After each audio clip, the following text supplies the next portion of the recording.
तरम जनाब स्पीकर, हमारे मुल्क में जहाँ पे आज हम देखते हैं कि डॉक्टर्स हैं और इंजीनियर्स हैं जिनका बड़ा एक रोल है, किरदार है हमारे। जनाब स्पीकर, आपकी तवज्जो चाहूँगा क्योंकि ये मसला जो है ये बड़ा संगीन है। मैं ताल्लुक़ रखता हूँ स्वात से, रहता हूँ पेशावर में और बैचलर्स का स्टूडेंट हूँ पेशावर यूनिवर्सिटी में। बट मैं इसी प्लेटफॉर्म से यही क्वेश्चन रेज़ करना चाहता हूँ। एक छोटी सी एक स्टोरी है कि एक घर में 4 भाई हैं। उन 4 भाइयों में से एक भाई मंथली 40,000 रुपीज़ कमाता है और 3 भाई जो हैं वो अनएम्प्लॉयड हैं।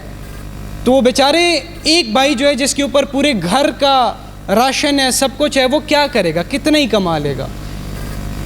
अगर आप देखें 4 भाई हैं, हर एक के जेब खर्च, अब आजकल के ज़माने में दिन में 500 रुपये क्या चीज़ है, what is it, 500 rupees is nothing in today's generation. उसी मसले का हल है एक एम्प्लॉयमेंट, जो कि हमारे मुल्क में बहुत ज़्यादा कम है। जनाब स्पीकर, आपकी तवज्जो चाहूँगा, हमारे मुल्क में इस टाइम पे unemployment has reached up to 12.5% और वुमेन को मिला के it has reached up to 13%, 13% तक ये पहुँच चुका है, जबकि 2010 में ये 8% पर था। 16 सालों में 5% तक अनएम्प्लॉयमेंट बढ़ गई है। तो मैं किससे सवाल पूछूं? इतने ज़्यादा पॉलिटिकल ओपिनियंस हैं कि मैं सवाल पूछूं भी तो किससे पूछूं? पॉलिटिकल ओपिनियंस के बीच में ये एक सवाल धंसता जा रहा है। जनाब स्पीकर, आप ये देखें कि चलें, अगर हम कहते हैं कि हमारे मुल्क में एक नौजवान है, सेकेंड ईयर के एग्ज़ाम्स पास करते हैं, उसको माँ बाप कहते हैं कि जी MD कैट की तैयारी करो। 31% of doctors are unemployed in Pakistan right now, 31% of doctors sir, और वुमेन को मिला कि ये 37% तक पहुंचता है। तो ये क्या है सर? दूसरा एक पॉइंट ये है सर कि मेरे खुद जो 2 बड़े भाई हैं सर, वो UK में सेटल्ड है। वो भी वहाँ पे वही जॉब करते हैं जो कि आजकल हमारे आम नौजवान यहाँ पे कर रहे हैं। क्या कर रहे हैं? मैकडोनल्ड्स में नौकरी, डोमिनोज़ में नौकरी। लेकिन वहाँ की लाइफस्टाइल में और यहाँ की लाइफस्टाइल में ज़मीन आसमान का फ़र्क है।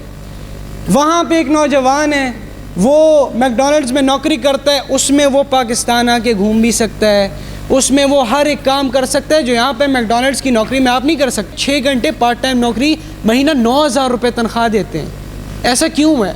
तो जब एक नौजवान है, उसके ऊपर बूढ़े माँ बाप हैं, उसके ऊपर बिन ब्याही बहन है, उसके ऊपर छोटा भाई है, वो बेचारा 9,000 रुपये महीने का कमा के क्या करेगा जब बिजली का बिल ही उसका 15,000 का आ रहा है। तो मैं इस फ्लोर से सबसे पहले तो मैं जनाब स्पीकर आपका शुक्रिया करना चाहता हूँ कि आपने मुझे फ्लोर दिया। इस फ्लोर से सर मैं हमारी गवर्नमेंट से एक रिक्वेस्ट करना चाहूँगा कि अनएम्प्लॉयमेंट पे फोकस किया जाए और हमारे जितने भी यूथ MPAs हैं, मैं उनसे भी गुजारिश करना चाहता हूँ कि अगर आप अपनी स्पीच में एक 10 सेकंड भी अनएम्प्लॉयमेंट को दे दें तो शायद इसमें हमारा ही फ़ायदा हो। क्योंकि इस फ्लोर के बाद जाके मैं तो बैचलर्स के स्टूडेंट हूँ 3rd सेमेस्टर का, 10 सेमेस्टर्स की मेरी डिग्री है। उसके बाद मैंने भी वही करना है जो बाकी सब करते हैं। अगर मुल्क में कुछ नहीं होगा तो फिर मैं, अगर घर में कुछ नहीं होगा, घर में सुकून नहीं होगा, तो मैं घर से बाहर जाके ही सुकून ढूंढूँ।